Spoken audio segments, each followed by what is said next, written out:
Hi guys, I hope you're doing well. It's a lovely Monday or whatever day you're listening to this on. First, I wanted to tell you guys that this is actually my last lesson that I'll be preparing for you. This is my last week student teaching, and then I will graduate. Super exciting. Just a couple updates for you. Still looking for a job. I got an offer at Greeley West.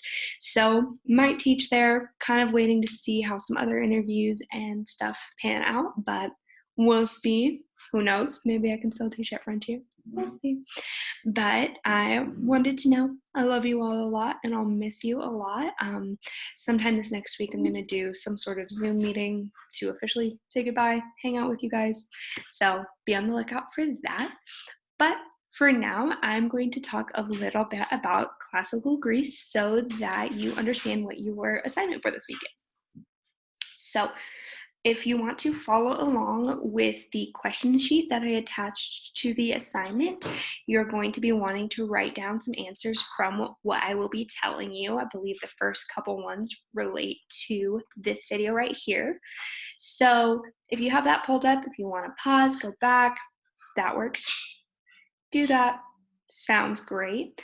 I will be, what am I going to say? It's going to link on the note page what part of the video questions refer to, but those are going to be your notes for this section and will help you complete the activity later. So let's go ahead and get started. So basically, first thing I wanted to tell you about was, if you remember from when we talked about Greece geography a couple weeks ago, we ended with the Greek Dark Ages, right? Rebels came in from the north, they had these iron tools, and they were able to really completely get rid of any Greek culture, the Mycenaean culture, the Minoan culture. And so we have a bunch of scatterings. So this actually goes on for about 400 years. There's still Greek culture going on, but there's not one consolidated city, not one empire like we've seen in Egypt or in India. So everybody is kind of doing their own thing. And as you'll remember, there's a group of people, they're called the Ionians. They're kind of to the northeast-ish of Greece proper, and they're going to become important in a little bit here. Okay, so in the 8th century BC, so that would be the year 700, the Greeks began to emerge from the Dark Age. So what that meant is a lot of the cities became bigger and more connected. So you have things like the mail system, a mail system of sorts. You have armies, you have trade especially starts to connect these cities and turn them into cities again, essentially. One of the unique things that really helped it in this time period, helped Greece become Greece again, essentially, was the development of currency. They had to develop a whole new money system, and they also had to develop a whole new system of writing. So those two things, writing, the system of writing, let's see, it's the new Phoenician alphabet, which, fun fact, surprise, is going to develop into Western languages later. So fun, exciting times. We love that. And also, they created coins that introduced the introduction, of coinage. So now people, instead of, okay, I'll give you 3 fish for some bricks, now they have coins. So those two things really help develop this new city culture, essentially. And you start getting, I don't know if you remember, but a lot of these cities are really small, right? Because they're separated by the big mountains in Greece, and there's lots of water. Well, they start building bigger cities that are able to kind of go up the sides of the mountains and are able to go around. And so you start to see the emergence of big cities, specifically Athens and Sparta, but there are a couple others. Corinth and Thebes are also going to be big, important cities, and they start to bring the rural areas under their control.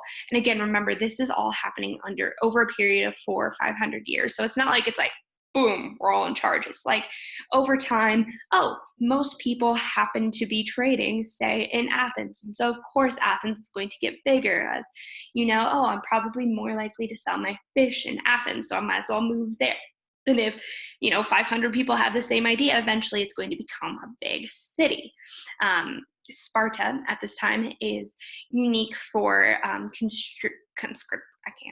conscripting its people into the military. That was really what made it one big cohesive city, is because all of the males were forced to serve in the military, and that really created a unique culture that allowed Sparta to grow and flourish.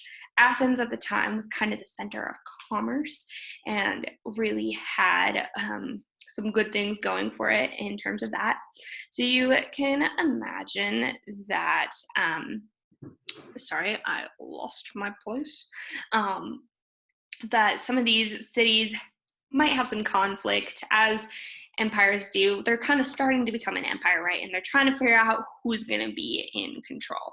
Well, in Athens at this time, let me find the second half of the 6th century. So that's going to be roughly 550, something like that.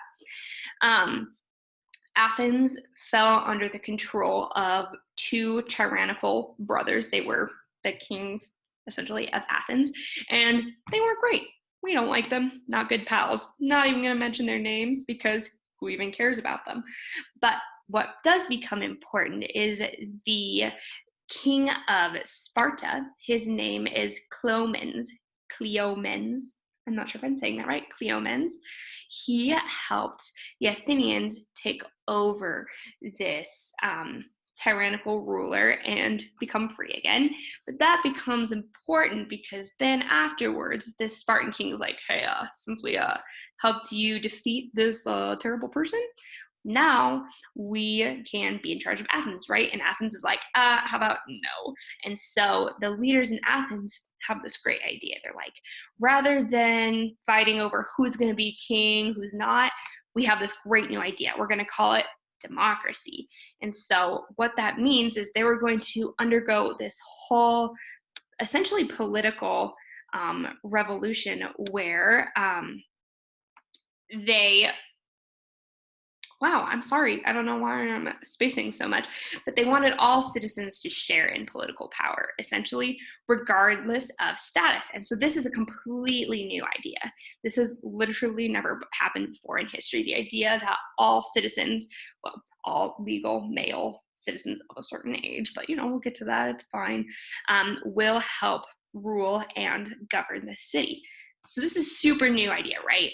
Like, no one has ever done this before. And so, as you can imagine, this becomes super attractive to people living outside. Like, the idea that they can participate in government, so not just like this 1% of society is in charge, but theoretically everyone is in charge.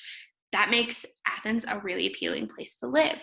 And like I said, Athens is doing super great in trade, and it probably helps that they don't force their citizens to be in the military like Sparta does, although that is an asset to some people in Sparta, like we said. And so Athens really becomes the big metropolis of the Greek world.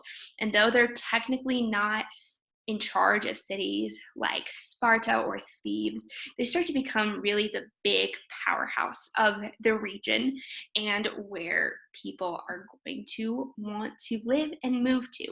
And so then later we're going to see there's going to be some wars that are fought, but we'll go into those later. But right now what you need to know is what brings about the classical age in Greece, right? So number one, that there are these distinct city-states that have a lot of power, they have a lot of land, and they have their own government. So this is different than it was before the Dark Ages, when there was just kind of a bunch of random little cities everywhere. Now there's these 4 big cities that have control, and so that really allows for other developments to happen. So that's one reason. Another reason is the introduction of, again, coinage, of a writing system, of more advanced features of society that also allows for this classical era. And then the third one in Athens is really this new system of government. It really allows people to participate in government, and in having these new ideas about government, it's going to have repercussions throughout the rest of life. So if people can influence government, I bet they can influence things like trade, right? Or philosophy. Haha, you know about that. Or let's see, what are some other things like voting rights and rights for women? All of these are going to be impacted. So those are the three things that really allow for classical Greece to get started.